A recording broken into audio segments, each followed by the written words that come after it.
मैं सर्वप्रथम विशिष्ट वक्ता के रूप में जो हमारे सम्मुख हैं और बहुत ही ज्ञानी हैं, मुझे नहीं लगता कि कोई उनके नाम से परिचित नहीं है। सभी इस काशी में सुपरिचित हैं। मैं डॉक्टर गौतम चटर्जी जी को मंच पे आमंत्रित करती हूँ।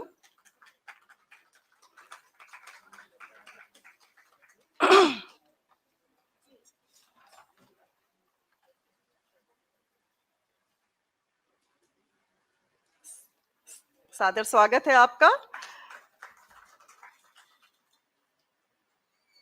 प्लीज। कला, विज्ञान और दर्शन तीनों क्षेत्र के मर्मज्ञ हैं ये, और मुझे नहीं लगता, जैसे मैंने कहा, कि काशी का कोई भी व्यक्ति इनसे परिचित नहीं होगा। हर क्षेत्र में जब भी मैंने नाटकों को देखा या जब भी मैंने बात की या कोई भी व्यक्ति इनसे बात किया होगा, निश्चित रूप से कुछ ना कुछ उसमें, जैसे कहते हैं, समंदर में से कुछ एक बूंद निकालने की जो कोशिश होती है, वो निश्चित रूप से इनमें पाए होंगे सब लोग जिन्होंने भी इनसे कुछ भी लेने की कोशिश की है। ऐसे व्यक्तित्व के धनी डॉक्टर गौतम चटर्जी आज हम सबके सम्मुख हैं, और निश्चित रूप से ज्ञान की एक धारा बहेगी, ऐसा हम सबका पूर्ण विश्वास है। अध्यक्षीय उद्बोधन करना था डॉक्टर गौतम जी को। अच्छा, गौतम सर से ही करा दीजिए। ठीक है। मैं डॉक्टर गौतम चटर्जी से आग्रह करती हूँ कि मालवीय जी की प्रस्तर जो मूर्ति है उसे माल्यार्पित करने का।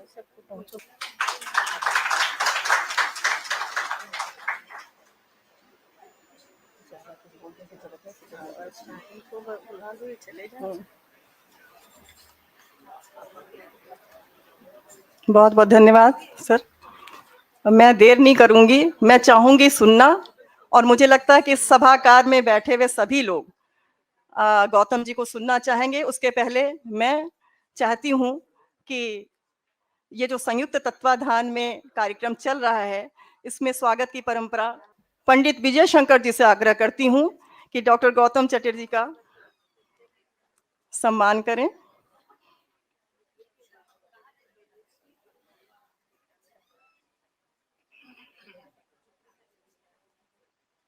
दोनों ही कला मर्मज्ञ।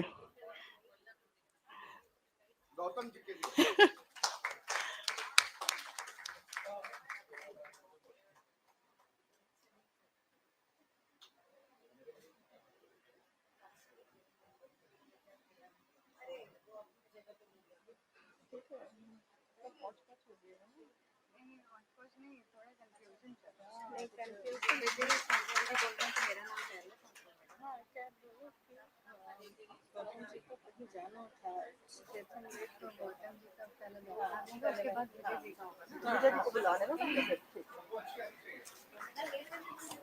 अब हम जा रहे हैं, अब तुम अपना कर लो।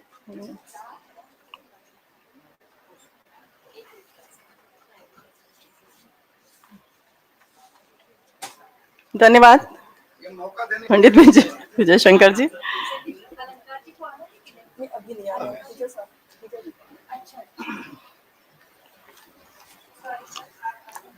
मैं अब विलंब नहीं करती हूँ। मैं इस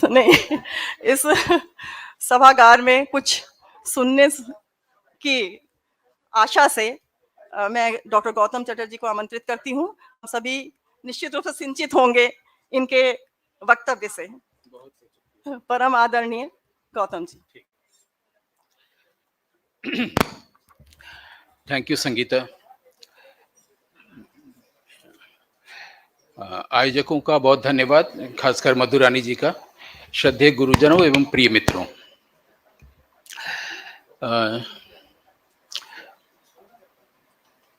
कबीर साहब के बोले हुए पर काफ़ी कुछ बोला जा रहा है, जबकि हम लोग को यही पढ़ाया गया है कि कबीर साहब ने कुछ बोला ही नहीं है। कबीर साहब खुद कहते हैं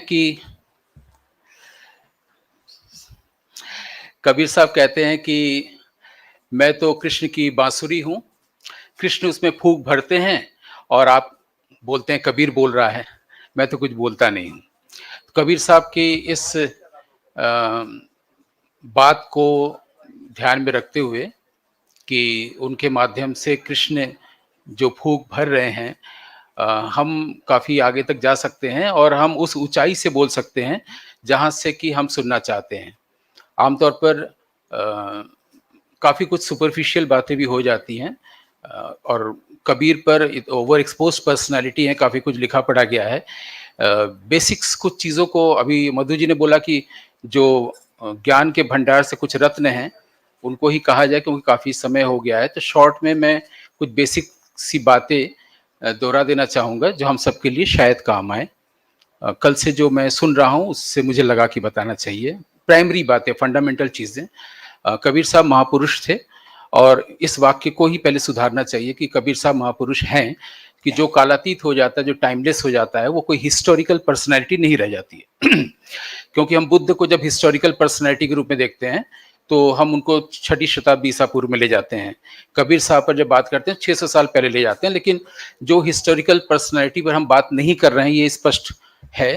तो वो टाइमलेस या कालातीत व्यक्तित्व हैं और वो हमेशा हैं। इसके लिए वाक्य का गठन भी ऐसा नहीं होना चाहिए कि वो अभी भी प्रासंगिक हैं। वो प्रासंगिक तो है ही, उनका प्रसंग हम लोग अगर बनाए रखेंगे तो रहेगा, वरना नहीं रहेगा। बेसिक बात यह है कि सबसे पहले विद्वान थे क्षिति मोहन सेन, काशी में रहते थे और करीब 100 साल पहले की बात है। और वो काशी में तमाम मंदिरों मठों में गए और यहाँ के संतों की वाणी को एक जगह इकट्ठा करने की कोशिश की।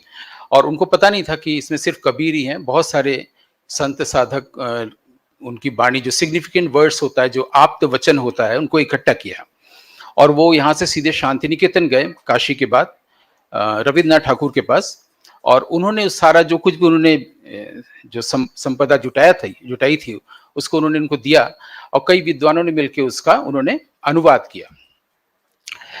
कबीर साहब ने मालवा या किसी भाषा या उत्तर प्रदेश, बिहार, अवधी, काशी का किसी में लिखा नहीं है, ना बोला है। लिखना तो बहुत दूर की चीज़ है, बहुत संभल के बोलना चाहिए कबीर साहब पर। उन्होंने, सब पूरी दुनिया जानती है कि उन्होंने सदुकरी भाषा में ही अपनी भाषा कही। साधुओं की जो भाषा होती है, साधुओं की भाषा को डिकंस्ट्रक्ट करना या उसको समझना बहुत मुश्किल होता है। साधुओं की भाषा पर अभी 1-2 वाक्य के बाद ही मैं बोलूँगा। उसको सदुकड़ी कहा गया और सदुकड़ी भाषा ही हम लोग हाई स्कूल के इंटरमीडिएट क्लासेस से भी पढ़ते आ रहे हैं। उसमें न काशी का है, न अवधी है, न मालवा है, न कोई डायलेक्ट नहीं है। 600 साल पहले की बात है, जब मुगल पीरियड था, अकबर का शासन था।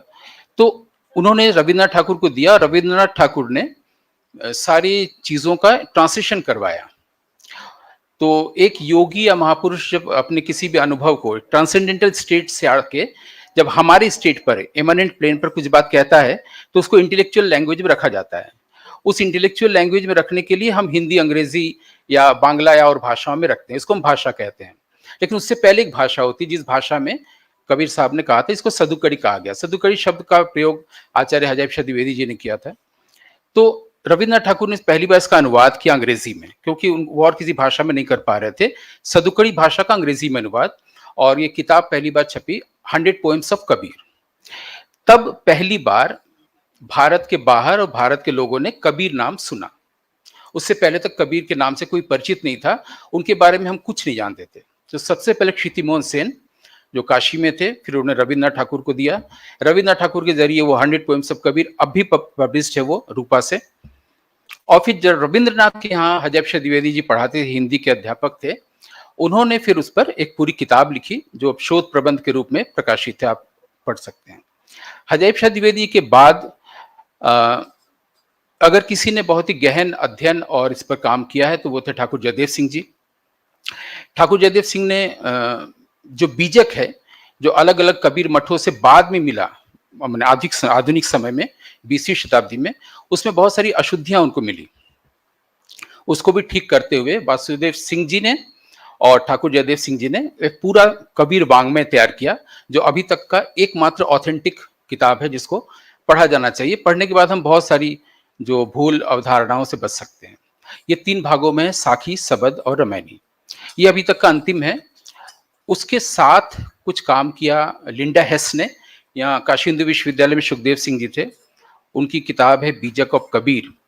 उसमें उन्होंने एक आर्टिकल लिखा है और कुछ कविताओं का उन्होंने, कुछ पदों का अंग्रेजी अनुवाद किया है। उसके बाद वो उनकी दूसरी किताब अभी आई है लिंडा हेस की। लिंडा हेस हिंदी की प्राध्यापिका रही हैं और एक घुमक्कड़ स्वभाव की स्कॉलर भी रही हैं। तो हजारी प्रसाद द्विवेदी, रविन्द्रनाथ ठाकुर, हजारी प्रसाद द्विवेदी, ठाकुर जयदेव सिंह, इनकी किताबों को पढ़ने के बाद फिर और कुछ पढ़ना शेष नहीं रह जाता। उसके बाद होता है कि हम कबीर को कैसे समझते हैं। जैसे कि हमने पहला ही वाक्य बोला कि कबीर खुद कहते हैं कि मैं तो कृष्ण की बांसुरिया हूं, कृष्ण इसमें फूंक भरते हैं और आप कहते हैं कबीर बोल रहा है। तो अपने आप को उन्होंने माध्यम के रूप में रखा है और वो उनके द्वारा जो कुछ भी बोला जाता रहा वो चेतना के उस स्तर पर जिसको हम लोग प्रकृति कहते हैं, चेतना के परा स्तर पर उनको जो भी अनुभूत हुआ उन्होंने लोगों से कहा और जाके समाज में, सभाओं में, गोष्ठियों में नहीं कहा, वो उच्चारित हुआ, वो आप्त वाक्य। दूसरी बात, एक बात तो ये हो गई जो प्रारंभिक जानकारियां हैं। दूसरी जानकारियां ये है कि कबीर साहब ने जो हम लोग समाज, वो ईश्वर चंद्र विद्यासागर या राजा राम मोहन राय के अर्थ में समाज सुधारक नहीं थे। उन्होंने समाज को सुधारने के लिए कुछ नहीं कहा, न कुछ नहीं किया। उनकी जो बातें हम लोग बचपन से पढ़ते आ रहे हैं, हिंदू मुसलमानों को एक करने के लिए आदि आदि, उस विषय पर यानी समाज पर उन्होंने सिर्फ 1% बोला है। अगर आप पूरा अध्ययन करें, पूरे कबीर वांग्मय का अध्ययन करें, तो उनने समाज पर, सामाजिक दृष्टि पर, सामाजिक चेतना पर 1% बोला। शायद उनको बोलना पड़ गया। लगता है कि वो कबीर हाथ में लाठी लेके यही कर रहे हैं, ऐसा नहीं था। एक योगी ये नहीं करता है। उनका संबोधन साधुओं से है और सिर्फ साधुओं से नहीं है, हम सबके भीतर जो साधु है उसको संबोधन है। तो कबीर साहब का जो 90% कहा हुआ है वो सिर्फ योग पर है, ईश्वर पर है, ब्रह्म पर है, और उसकी भाषा है तंत्र की। तंत्र की भाषा हम सबके लिए बड़ा मुश्किल है, इसलिए हम लोग उसमें नहीं जाते हैं, इसलिए अध्ययन बहुत कम हुआ है। तंत्र की भाषा यानी हम लोग के शरीर में जो अदृश्य एक शरीर है, जहाँ पर हम लोग नाड़ियों और कुंडलिनी और सुषुम्ना, ईड़ा, पिंगला आदि की बात सुनते हैं, वो उस भाषा में अपनी बात को कहते हैं। वो थोड़ा कठिन है और उसको भी समझा जा सकता है, समझने की कोशिश नहीं हुई है। अब उन्होंने जो कुछ भी उनको अनुभव हुआ था या अनुभूति हुई थी, उसको लोगों तक पहुंचाने के लिए जो भाषा ली है वो सदुक्कड़ी भाषा है। और वो सदुक्कड़ी भाषा का मतलब वो नहीं जिसमें बोलचाल की भाषा नहीं है, वो एक ऐसी भाषा है जो उनको अपने संप्रदाय से मिली थी, जिसको हम नाथ संप्रदाय की भाषा कहते हैं। ये वैदिक काल से ही वो भाषा चली आ रही थी। उस भाषा का नाम है सांध्य भाषा या संधि भाषा। ये भाषा दो साधुओं, दो योगियों के बीच में ही होती है और उन्हीं को संबोधित होती है। वो हिंदी, अंग्रेजी, बांग्ला, मालवा और अवधी, काशी का नहीं होती है। एक योगी ही उसको समझ पाता है।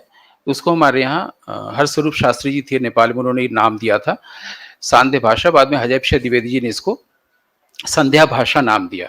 संध्या भाषा को ऐसे समझा जा सकता है कि जब रात, शाम ढलने लगती है और रात आने लगती है, तो दोनों का जो मिलन है, संधि काल है, वो सुबह भी होता है। सुबह और रात और दिन के बीच का जो मिलन है, उस समय में कुछ चीजें हम लोग को साफ नहीं दिखाई देती है। कोई अगर आदमी आ रहा है तो पता नहीं चल रहा है कि वो आ रहा है या लौट रहा है।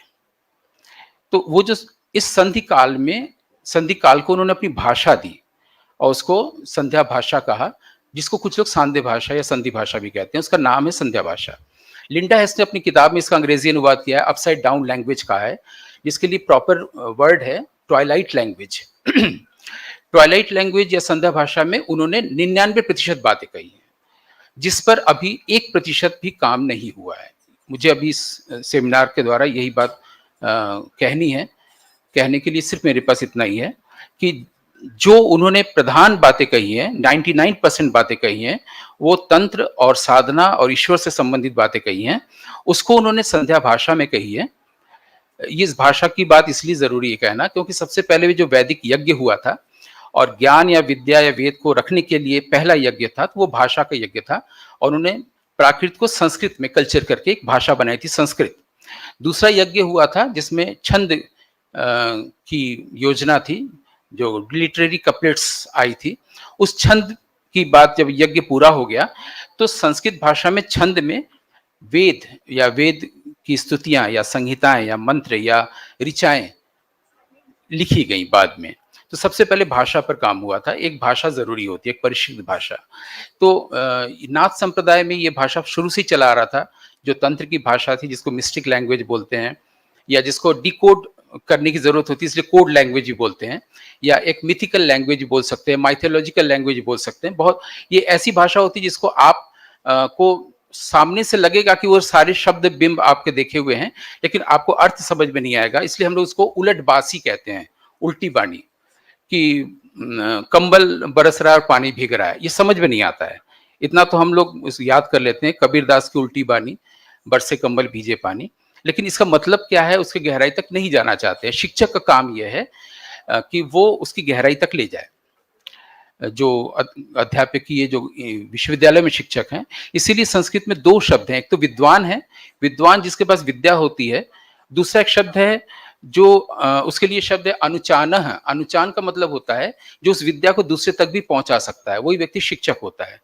तो विद्वान के पास विद्या होती है, वो लोगों को समझा नहीं पाता है, एक्सप्लेन नहीं कर पाता है। और तंत्र का एक ही मतलब होता है, एक्सप्लेनेशन। आप जब व्याख्या करते हैं किसी चीज की, ज्ञान की या वेद की, तो उसको तंत्र कहते हैं। तंत्र का मतलब बिल्कुल मारण उच्चाटन आदि नहीं होता है। कबीर साहब हम लोग को यही समझा गए हैं। तो संध्या भाषा में उन्होंने तंत्र की बात की, जीवन की बात की, और सबको कहा कि आप उस साइड में प्रेरित हो, आप उन सब चीजों में लगे हुए हैं, उसमें आप जल जाएंगे। जैसे दो पेड़ साथ साथ रहते हुए जल जाते हैं, तो आप काम की अग्नि में जल जाएंगे। या ये उसी तरह से जैसे स्त्रियों का रहस्य स्त्रियां ही समझ सकती हैं, ये उनके पद में आता है, रमैनी में है ये। और वो रहस्य को समझना अगर है तो आपको उस आसक्ति से थोड़ा विरत होना पड़ेगा जिसमें आप जल जाते हैं। सरल सी बात है कि आप चित्त अपना वहां लगाइए। अब वहां लगाइए और कहाँ लगाइए उसमें थोड़ा लगना पड़ता है, लेकिन हम लोग का अनुराग वहां होता नहीं होता है। हम लोग कहते तो हैं संसार से विराग और विरक्ति की बातें, लेकिन छूट नहीं पाता है। तो कबीर साहब जैसे जितने भी महापुरुष हुए हैं, वो हमें उस आलोक की तरफ ले चलना चाहते हैं जो कि हमारे जीवन का अभिष्ट है, एकमात्र ये लक्ष्य है। तो पहली बात तो इन्फॉर्मेशन मुझे देनी थी, बेसिक इन्फॉर्मेशन की कबीर साहब को हम कहाँ से ठीक से पढ़ें। दूसरा ये कि उन्होंने जो बात कही है वो 99% या ज़्यादातर बातें उन्होंने आध्यात्मिक बातें कही हैं, उसके लिए संध्या भाषा का प्रयोग किया है। संध्या भाषा इसलिए किया है कि वो मलिन न कर सके हम अपने चित्त से, हम अपनी भाषा से उस भाषा को मलिन न कर सके, क्योंकि हम उसको डिकोड करने के लिए हमें भी कबीर साहब के स्तर पर जाना पड़ेगा। इसलिए वो बोलते हैं और हम लोग पढ़ने और पढ़ाने तो जाते हैं कि एक अचंभा देखा रे भाई, ठाड़ा सिंह चरावे गाई। सिंह खड़ा होकर गाय चरा रहा है। तो हम लोग सिंह के बिंब को भी जानते हैं, गाय को भी जानते हैं और चरना चराना भी जानते हैं, लेकिन शेर कैसे गाय को चरा सकता है, इसके लिए हमें कबीर के जोन में जाना पड़ेगा। पहले पूत पीछे भई बाई, चेला को गुरु लागे पाई, जल की मछली तरवरी ब्याई। पेड़ पर जाके जल की मछली जन्म दे रही है बच्चे को। आखिर इसका मतलब क्या है, इसका निहितार्थ क्या है? तो उसमें जब रहस्य में जाते हैं तो वो फिर रहस्य नहीं रह जाता। अध्यापक का काम है, विद्वान का काम तो नहीं, अनुचान का काम यह है कि वो लोगों को इसके अर्थ को बताएं। सुखदेव सिंह जी ने एक अध्यापकीय पाठ तैयार किया था जब वो बीएचयू में थे, तो उसमें शब्दों का एक अर्थ तय कर दिया था कि ये जीव है, ये ब्रह्म है, ये चीजें हैं, लेकिन उससे बात बनी नहीं। तो मुझे लगता है ठाकुर जयदेव सिंह जी ने जो काम किया है वो अपने आप में पूर्ण है, इधर उधर भटकने की जरूरत नहीं है। तो एक तो दूसरी बात ये, तीसरी बात ये थी कि कुछ ऐसे लोग साधक हुए हैं संगीत में जिन्होंने गा के इसके अर्थ को और स्पष्ट कर दिया है। हम लोग कबीर साहब के इन्फॉर्मेशंस को देखें, फिर उसके बाद कबीर साहब की संध्या भाषा को अगर आपकी रुचि होगी तो आप और जानना चाहेंगे। वो व्यक्तिगत नितांत एकांत की जरूरत होती है उसके लिए जानने के लिए। तीसरी और अंतिम बात यह है कि कुछ ऐसे गायक हुए हमारे देश में जो क्लासिकल म्यूजिक की ओर से तो आए हैं, लेकिन जब वो कबीर साहब गाने गए तो उनको गाने को सुन के कबीर साहब के जो गूढ़ार्थ हैं वो हमें समझ में आ जाते हैं। उसमें पहला और अंतिम नाम आता है पंडित कुमार गंधर्व जी का, जो पंडित नाम नहीं करना चाहते थे। तो एक तो हमें वो बीजक मिलता है जो कबीर मठों से मिलता है, जो अशुद्ध है, जिसके लिए सारे जो मठ के प्रमुख दावा करते हैं, लेकिन शुद्ध वो है जो हजैब शाह द्विवेदी जी ने हमें बताया या ठाकुर जयदेव सिंह जी ने कबीर वांग में किया। लेकिन उसमें वो पद बहुत कम मिलते हैं जो कुमार जी ने गाया है। तो कुमार जी बनारस में कई बार आ चुके हैं और उनका प्रोग्राम आखिरी 91 में हुआ था भारत कला भवन में, तब वो कृष्णमूर्ति फाउंडेशन में ठहरे थे। तो हर बार, चूंकि मैं अखबार में था, संगीत पर लिखता था, तो संगीत के लोगों से हर बार मिलना मेल जोल बढ़ता चला गया था। 91 में भी हमने एक लंबा इंटरव्यू किया था जो पेंगुइन से प्रकाशित है। कुमार साहब से हमने पूछा था कि ये जो पद आप गाते हैं ये आपको कहाँ से मिला? तो उन्होंने बहुत सहज भाव से बताया था कि उनके यहाँ कोई भिक्षु था जो गुजर रहा था और एक पूरी किताब उनको सौंप दी थी, उसमें से वो चीज़ है। फिर उन्होंने दिखाई भी, वो साथ में लिए रहते थे। फिर भारत कला भवन में जब उन्होंने पेश किया, और राग मालवा भी उन्होंने उसी में बनाया था, मंगल दिन आयो उसके बोल थे। और उसमें एक उन्होंने भजन भी सुनाया था कि शून्य गढ़ शहर, शहर गढ़ बस्ती, जिसको बहुत लोग गोरख की कह के आगे बढ़ जाते हैं, वो कबीर साहब की लाइन है। तो इस भजन को जब वो गा रहे थे, कबीर का 91 की बात है, भारत कला भवन में, तो उनकी सांस भी टूट रही थी। जनवरी 92 में वो नहीं रहे थे। तो हम काफी लोग, वसुंधरा जी भी बैठी थी, कलापिनी, सब लोग आसपास थे, सभी कोशिश कर रहे थे कि वो न करें ऐसा, कि उसको छोड़ दें। जैसे शांता प्रसाद जी जब भीमसेन जी के यहाँ अपना अंतिम प्रोग्राम दे रहे थे, तो जो बोल रहे थे वो सांस में नहीं बोल पा रहे थे, वो उनका अंतिम प्रोग्राम था। लगभग कुमार साहब का भी बनारस में ऐसा ही था, और ये नवंबर की बात थी, संगीत कला संकाय में हो रहा था ये, सॉरी, भारत कला भवन में। तो कुमार गंधर्व को जब हम लोग सुनते हैं कबीर को गाते हुए, तो वो जिस ढंग से उस पर लाइट डालते हैं, उससे ये हमको सबक मिलता है कि जब तक अध्यात्म पर या आध्यात्मिक पुरुषों पर हम तभी बात करें जब हमारे पास भी कोई आध्यात्मिक प्रकाश हो। अगर हमारे पास कोई लाइट नहीं होगी तो वैसा ही होगा जैसे ग्रोपिंग, जिसको अंग्रेजी में कहते हैं, कि आप अंधेरे में चल रहे हैं, एक अंधा दूसरे अंधे को रास्ता बता रहा है। तो जैसे कोई बड़ा सा हॉल है और उस हॉल में बहुत सारी किताबें रखी हैं और बिल्कुल अंधेरा है, आपके हाथ में टॉर्च होगा, आप जहां जलाएंगे देखेंगे शेक्सपियर किताब रखी है, आप जहां हाथ लगाएंगे वहां पता लगेगा राग अनुराग रखा हुआ है रविशंकर जी का।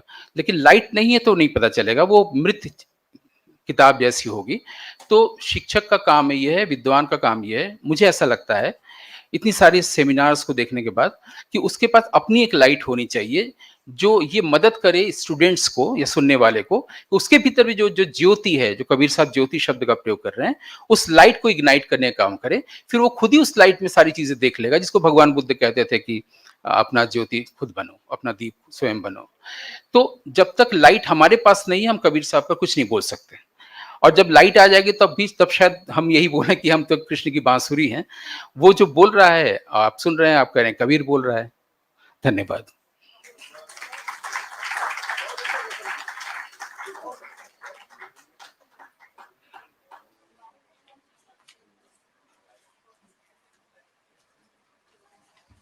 बहुत बहुत धन्यवाद। और मैं ये जानती थी कुछ अलग ही बोलेंगे, ये मुझे पता था। जो हम सब मिलकर बोलते हैं उससे कुछ अलग, और अलग व्यक्तित्व भी है, ऐसा हम सभी जानते हैं। बहुत बहुत धन्यवाद डॉक्टर गौतम चटर्जी का। और मैंने एक शिखर से संवाद की बात भी आपने जिक्र किया, जब आपने इंटरव्यू लिया था कुमार गंधर्व जी का, तो उसकी एक लाइन भी मैंने लिखी भी थी, आप ही के बुक से मैंने उतारा था, मैं जरूर पढ़ना चाहूंगी आपके सामने ही। आपने वहां पे जब उनसे पूछा था तो उन्होंने उत्तर के रूप में कहा था एक शब्द, वाक्य, कि लोक धुनों और नाथ संप्रदाय के निर्गुण ने ही कुमार गंधर्व को जीवन दिया, और उनके अनुसार मेरा दूसरा फेफड़ा है जो अधिक क्रियाशील है। ये आपने शिखर से संवाद में ये जिक्र किया है, क्योंकि उसमें जो आपने टॉपिक भी रखा है वो कहा है, गुरु जी जहां बैठूं वहां छाया दे। तो ये तो मुझे मालूम है कि शब्द की जो एक संग्रह है और उसके अंदर जो समझने की शक्ति है वो निश्चित रूप में आप में बहुत ज्यादा है। हम लोग वहां तक नहीं पहुंच पाते हैं क्योंकि हम लोग इसी सबसे सीख ही रहे हैं, और ये ज्ञान स्वयं का भी है आपके, और आपके गुरुओं का भी आपके ऊपर बहुत आशीर्वाद रहा है। बहुत बहुत आभार, बहुत बहुत धन्यवाद इस सुंदर वक्तव्य के लिए। कुछ जानकारी निश्चित रूप से हम लोगों को प्राप्त होती है हमेशा ही।